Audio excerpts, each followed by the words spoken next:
Welcome to Legal and Wealthy, the podcast for lawyers who are ready to stop playing small and start building true wealth and a career and life of their dreams, powerfully and purposefully. Whether you're a law student, new associate, or seasoned attorney, this show is for those who are ready to take charge of their law career in a new way. I'm your host, Lauren Klein, attorney, law firm owner, professor, and founder of Legal and Wealthy. Here, we don't just practice law, we practice liberation and becoming wealthy attorneys. Because being a great lawyer shouldn't come at the cost of your time, your peace, or your financial freedom. Every week, you'll get the strategy, mindset, and wealth building guidance that law school never gave you. So you can go from just surviving your career to building a legacy through it. Let's get to work. Hello and welcome back to Legal and Wealthy. I am so excited that you're here with me today. I have not done a solo episode in quite some time. I actually can't remember the last time I did a solo episode. I've had some really incredible guests on the show recently, some incredible conversations about tax strategy, starting law firms and building law firms, lifestyle, so many different topics. But I feel like, it's a new year and it's time to just kind of take it back a little bit and talk about something that is really important to me. And it's really, as we kind of move into this new year, 2026, who are we, what are we reflecting on from 2025? What are we letting go of? What went well? What didn't go so well? And who do we want to be in 2026? How do we want to feel, in this new year? How do we want to feel legal and wealthy? What does that mean to us? So today, what I want to talk to you about is, if you are a successful lawyer or a law student who's just, so proud to be where you are, and everything looks really good on paper, right? You're checking all the boxes, you're doing all of the things, you're successful on paper. Good job, solid resume, great grades, whatever it might be. But you still don't feel quite right. Like something is missing. Either you're feeling incredibly stressed out, or you're kind of wondering, okay, I'm earning this money. Where is it going? Or you just feel like there's a misalignment in your life between your career and who you want to be. And I'll get into a little bit more of my story, which some of you already know in a little bit, but this was me for a very long time. Everything looked really great on paper.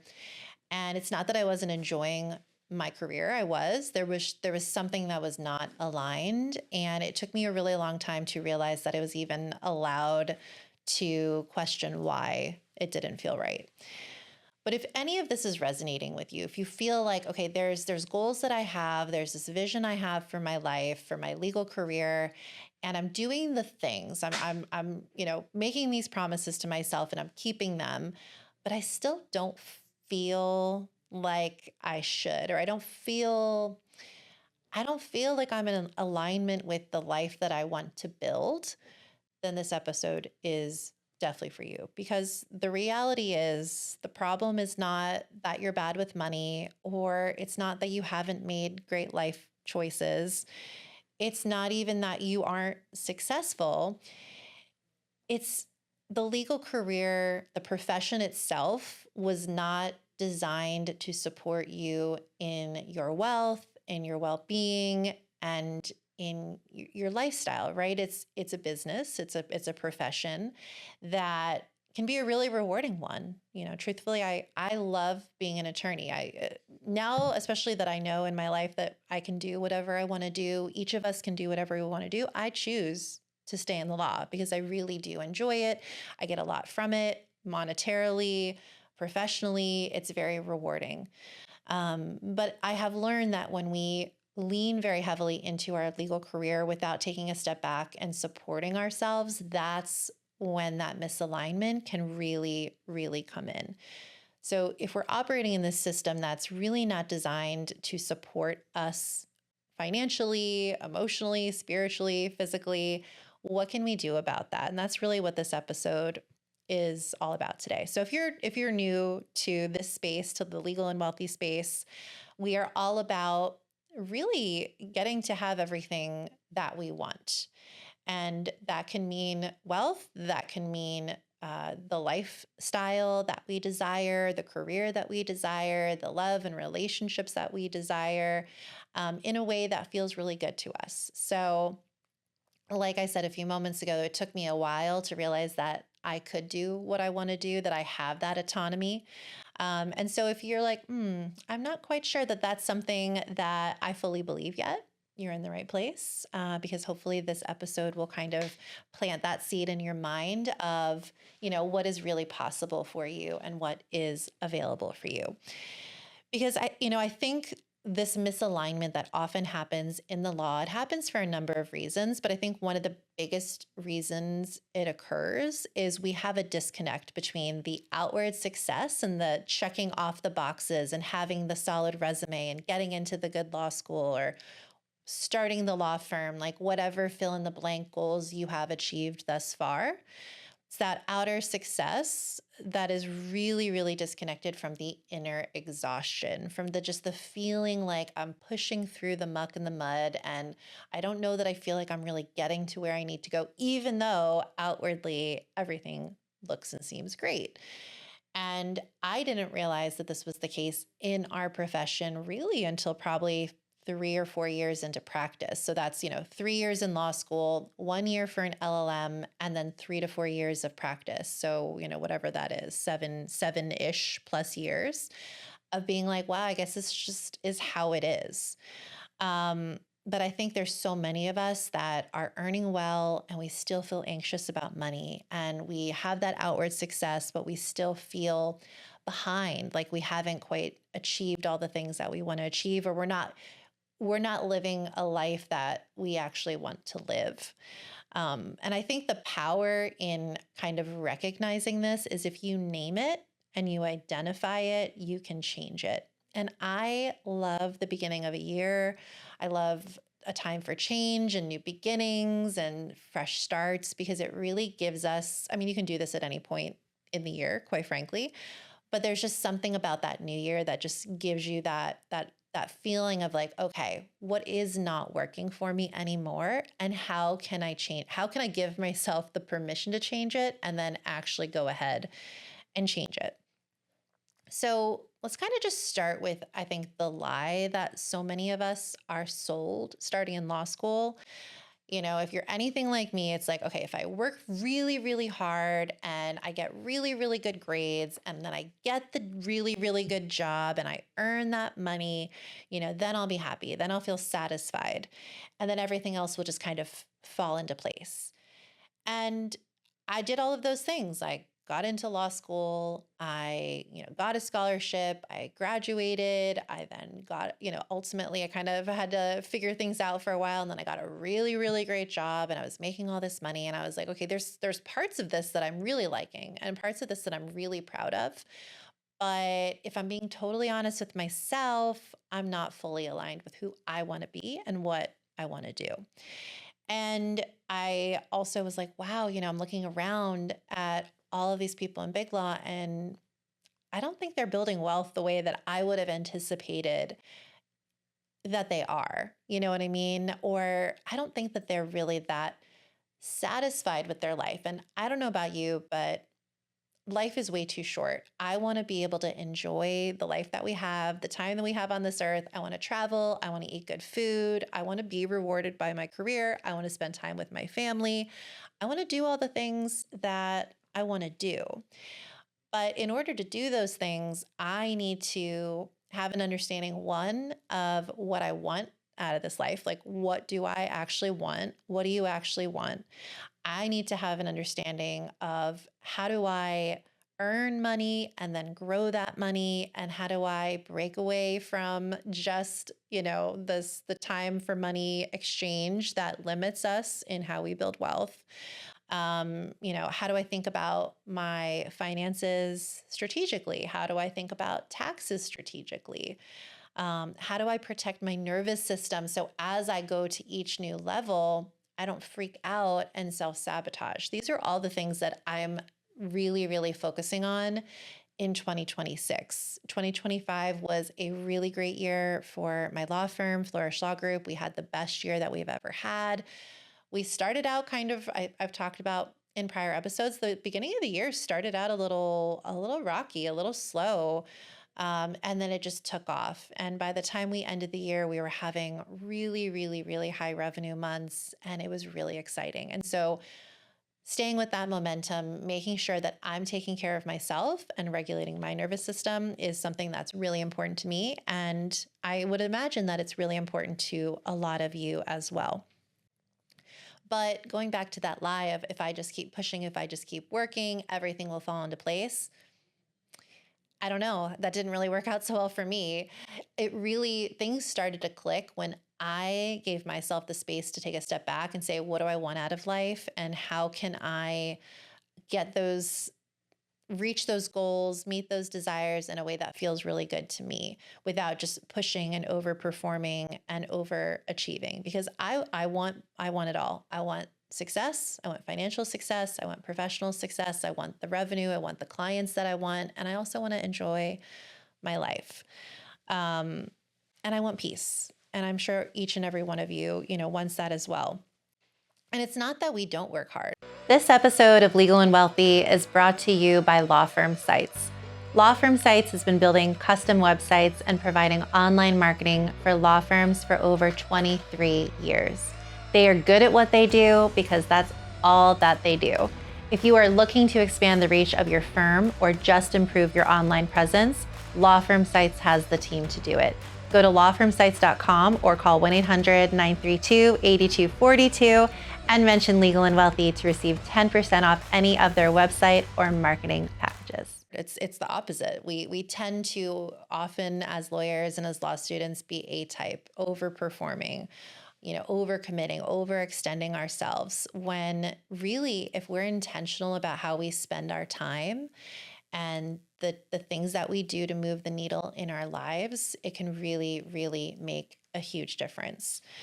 And I just want you to know that just because you feel like maybe you haven't achieved as much as you think you have, number one, if you haven't gone back and kind of reflected on last year and the achievements that you had and the things that went really, really well, I highly recommend you do that, because I think oftentimes we get so stuck in the, okay, what's next, that we don't go back and we don't look at the wins that we had. So even if you pause the podcast right now, I highly encourage you, take a half hour, take a couple hours, go sit somewhere really nice, get a really nice coffee, get a glass of champagne, and really think about everything that you achieved last year, and also the things that maybe didn't go so well that you want to clear, that you want to move past, or that you want to do differently, going forward. Because if you're anything like me, I kind of gave a little bit of my story, and those of you who have been here a while already know it, but I was in big law. I was about to make partner. And in all, respects, it looked like everything was really going well. And it was I could have made partner. I would have made a lot of money. There were some things that happened. Go back and listen to former episodes or earlier episodes. But I took stock of my life and I said, is this really what I want for me and my goals and who I want to be? And I realized, one, I want to keep practicing, but I want to decide how much I practice and when I practice and how. And I had other endeavors that I wanted to focus on as well, like real estate investing, like raising 2 babies, like starting Legal and Wealthy and this podcast and the community and the courses, etc. But in that process of shifting from, the big law life to the entrepreneur life and the building wealth and figuring out life kind of thing, I really noticed something. I was not failing at success. I just was not aligned with who I wanted to be. And I was kind of just succeeding at a version of myself that didn't feel complete. It didn't feel who I was. And I really identified 3 big gaps that were really holding me back from who I wanted to be. So I want to share those with you today in the hope that this will help you if you are feeling misaligned or like you want more, you want to change. I hope this will help you as you kind of decide, okay, what do I want to shift? What do I want to celebrate? And what do I want to shift going forward? So the first gap that I want to talk to you about is the wealth gap. So I've talked a lot about money on this podcast. It's called the Legal and Wealthy Podcast, for a reason, but I've talked a lot about the fact that, I was making almost $500,000 a year and I was surrounded by people who were making way more than that. And that was like way more money than my parents had ever made, way more money than I thought I would ever make. I was making it pretty much only from the law, which I've now realized money can come to all of us from many different avenues. And the law is just one of those avenues, in my opinion, that it's best not to have all your eggs in one basket. But I was looking around and I was realizing that, attorneys were so focused on their clients and their career that they weren't necessarily investing. Maybe they were investing here and there. They had an advisor that was just kind of taking care of them, but they didn't really have their eye on the prize. They weren't being strategic when it came to their own tax planning, even though I was in a group of tax lawyers. I started investing in real estate and people were like, oh, wow, that's really cool. Like, I wish I could do that. And rather than figuring out how they could do it themselves, like that kind of mentality that keeps you high earning, but not necessarily in a wealth building phase. Because as I've talked about many times before on this podcast, high income does not equal true wealth, right? Because if you're overspending or you're not being wise with your little money soldiers that you are earning and growing, that's what really matters at the end of the day. When it comes to your net worth, what are you earning, but how are you keeping that money? How are you growing that money? What are the decisions you're making with that money? I coach and I have as clients in my law firm, many lawyers who they're earning a lot, but they're not really keeping that much. They're not investing. They're not diversifying. They're not looking at other streams of income. And it really, when you compound that over 5 years, 10 years, 30 years, 40 plus years of a law practice, that can really, really bite you. If you don't have investments, if you maybe haven't put that much into retirement, and not just like retirement accounts, but like your plan, like what do you want your life to look like? Like what assets are going to continue to earn you money, even if you're not working, even while you're sleeping, things like that. Things that lawyers so often miss that I see on a day-to-day basis. Because again, it's not what you're making, it's how you're growing it. It's how you're thinking about your money. It's the decisions that you're making and the mindset that you have around your wealth. I cannot emphasize to you enough how important the mindset piece of money is, because if you're making decisions from a scarcity mindset or from a feeling of, oh, well, I don't deserve that, or, oh, I just need to overspend because I'm working really, really hard. So, whatever, who cares about how much I'm spending? I'll just earn some more next week or next month or whatever. That can really, really, really bite you in the ass. But it's okay. If you're like, oh, I think that might be me, it's okay. You're not alone. Law school never taught us how to build wealth, how to improve and grow and empower our money mindset. So if you have identified that maybe this gap is applying to you, or that maybe you've kind of taken your eye off the prize when it comes to money and you've maybe set it and forget it and you're not thinking about it and you're not thinking about other opportunities, it's okay. You're not behind. You're not alone. You have now identified that gap and you can now do something about it, like listen to podcasts like this, or, financial podcasts that are about strategy or investing, reading books about real estate investing. I mean, I listen to Bigger Pockets podcasts, like hundreds of episodes about real estate investing before I ever put an offer on a deal. And that really worked out because we bought two investment properties. We sold one. We still have one. One of my goals for 2026 is to buy at least one more investment property. And we're looking at a state, which is pretty exciting because here in South Florida, sometimes, right now the numbers aren't working. And that's a whole other conversation about, feeling comfortable investing in a different state or whatever it might be. But I have done a lot of work on my money mindset and my financial strategy, and I highly encourage you, don't be scared. Don't shy away from the money conversations and the investing conversations, because they will pay in dividends, especially when you look at like just the rate of returns on stock over the years. It's huge, huge. So wealth gap, if that's something that you have now identified as a potential gap within why you feel misaligned, your money is not supporting you, great.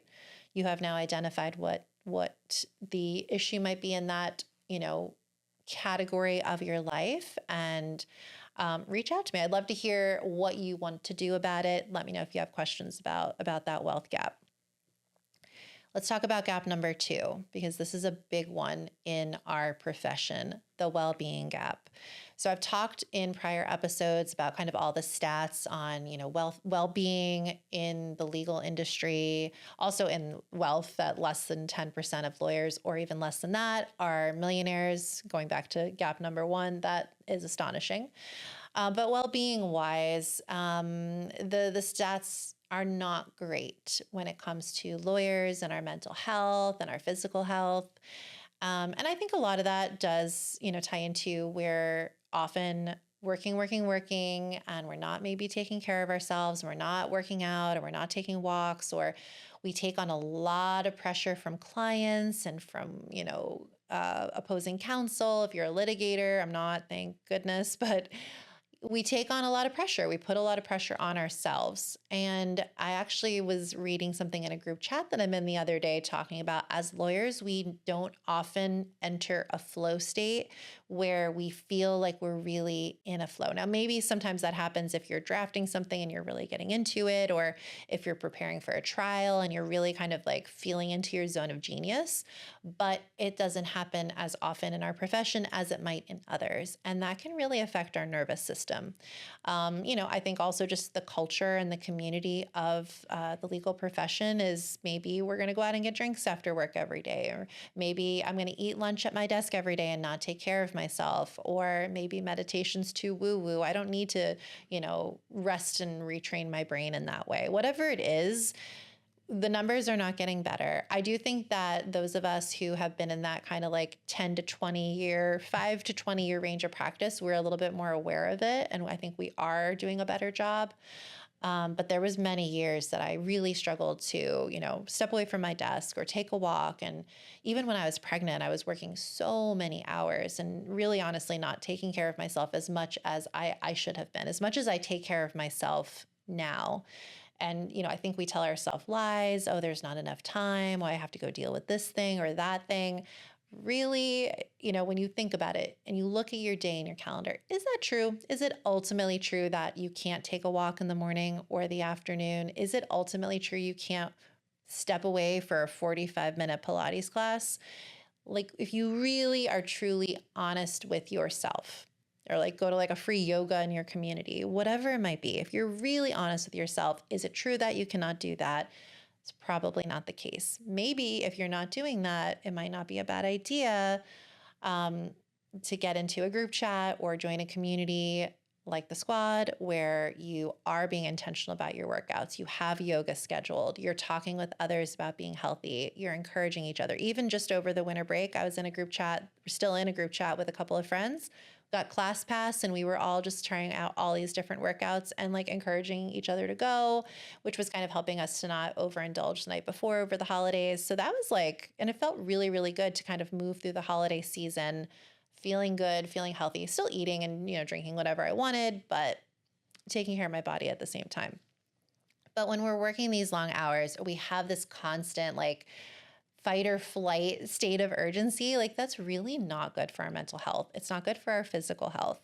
And we only get these one body, like this one body. So we really need to make sure that we're taking care of ourselves. And the reality is that all of these gaps and all these categories in our life are very intertwined, because if we're feeling really burnt out and we're feeling really overextended, we're going to miss opportunities, right? Because we're going to be operating from a place of, oh my God, I got to get this done. Oh my God, what about this? Like a squirrel brain, rather than taking a step back from our life, identifying what's working, what's not working, identifying potential opportunities professionally or friendship wise or whatever, business wise, whatever it might be.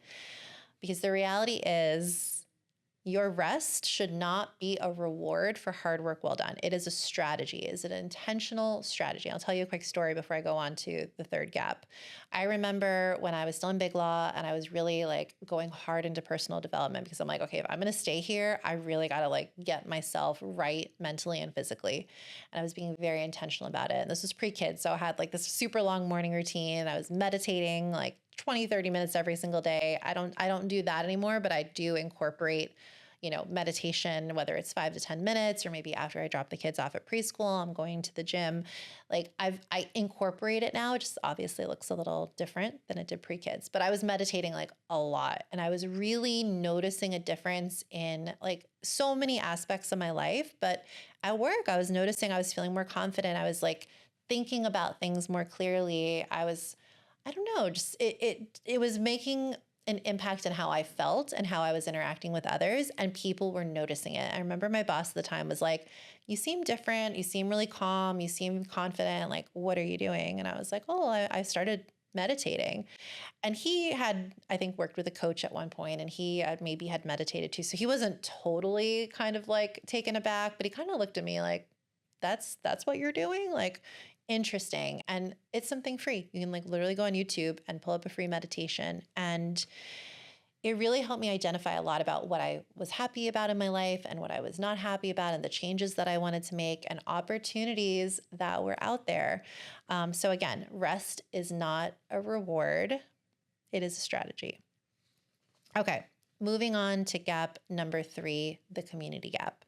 So I noticed when I was, especially when I was in a bigger law firm and I was working with many different people, or I was networking in these different groups, like I was getting to know some lawyers and I was making some friends, but it was almost like we were all kind of like posturing about how good things were and how great things were going, or we were like trauma venting with each other, and it was just like, oh my God, my student loans, oh my God, blah, blah, blah, like just complaining. And it wasn't really super healthy. So for me, a way to kind of deal with that was like taking a step back, really kind of keeping to myself. I had my friends that were kind of separate, but I felt isolated a good bit of the time. And especially as I kind of realized like I wanted something different out of my career, I felt isolated. People were like, I don't understand the decisions you're making. You're like throwing away partnership at a big law firm. I don't understand, or, oh, I wish I could do that XYZ story that they're telling themselves about why they can't do what I was doing, aka leaving and starting my own law firm and real estate investing and legal and wealthy. But, we're not openly talking about oftentimes money and what we're earning and the investment decisions that we're making or the business opportunities that we're gaining. Or we're not talking about from a healthy place, like, here's the things that I'm doing, for my mental health or my physical health. We're not talking about those things. And so we feel that isolation. We feel like maybe we're going through this whole thing alone. And I would highly recommend getting into some sort of community where people are, of lawyers or of non-lawyers, where people are talking about their dreams and their aspirations and their goals and the things that they're accomplishing and the struggles and the things that they're going through, but in a way of, okay, what are we going to do? How are we going to move forward? I hear you. What are the next steps in your life? Like, what are you going to do about it? Rather than a place of just venting and kind of like happy hour trauma, dumping on each other.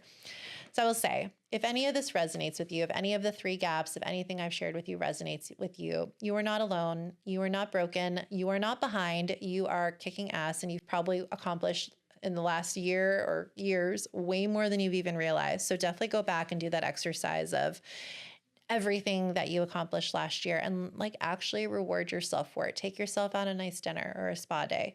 And if there was a lot of things that didn't go so well, 2025 in many ways was a crazy, crazy year. So if it didn't go as well as you thought it would, what can you do differently? How can you choose to react differently than you have in the past? This is exactly why I created Legal and Wealthy and why I created the squad. So the squad has been around for a number of years now. We meet monthly to do virtual yoga. We have a money and mindset book club. We have master classes with incredible professionals. But I'm doing something different this year. I'm going to be opening it up just as a community. Before, you had to buy one of my courses to get into the squad. I'm opening it up as a community that is going to be, I'm so excited because it's going to be the same but elevated. We're going to be doing more virtual events. We're going to be doing dinners, like really, really nice bougie dinners where we can get together. Definitely another yoga retreat, but it really is going to be a space where if you're like, okay, I've identified one or all three of these gaps as something that I want to shift in 2026, whether it's wealth, well-being, or community, or all of the above, where you can really hone in on those categories of your life, really elevate yourself in those ways so you can begin to feel more and more aligned with the life that you want, and maybe even begin to dream about a bigger and brighter and more exciting, more aligned life than you ever really allowed yourself to think was possible. Because I truly believe that we don't have to choose between financial success and feeling good in our life. I think that is a lie, that we have been sold. This year, I'm all about more peace, more clarity, and for more financial success. And I want that for each and every one of you as well. So if you are interested in the squad, definitely reach out, shoot me a DM. I will get you all the information. We'll get you the information in the show notes so you can make 2026 your best year yet. Thanks so much for listening. Talk to you guys soon. Bye. Thanks for tuning in to Legal and Wealthy. If today's episode sparked something in you, take it one step further. Share it, leave a review, or come connect with me inside the Legal and Wealthy community. Remember, wealth isn't just about the numbers. It's about how you lead, how you live, and how you build beyond the billable. You already have what it takes to create real freedom and wealth. I'm just here to help you claim it.